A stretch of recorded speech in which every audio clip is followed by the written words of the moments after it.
Put it simply, the chief marketing officer today is a business person, a solid, sound business person who happens to have responsibility for the activities and the strategies in the companies that are related to demand creation.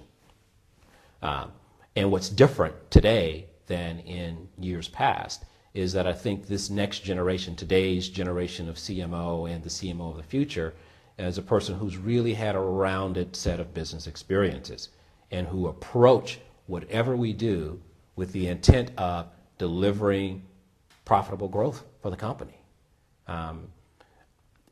Unfortunately, I think as we've evolved over time, there was some sense in B2B that organizations needed to go outside and get a B2C CMO and bring that person into the organization to really bring in classical marketing. And I think what some, if not many companies found is that B2B and B2C are so very different that that wasn't necessarily the best solution in all cases, and there was a high rate of washout.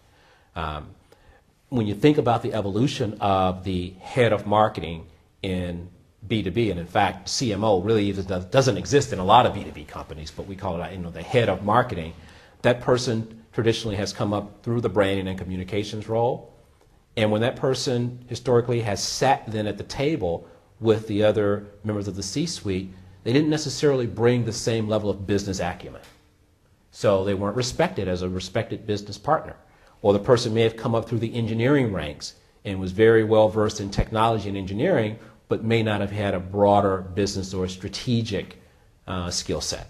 But I think you're finding today that it's a requirement because the fact that that person has to be a business person that keeps the organization first and foremost focused on the customer. The customer. And in order to do that today, you have to bring a variety of skill sets to do that. I think there's a reason for it too. It's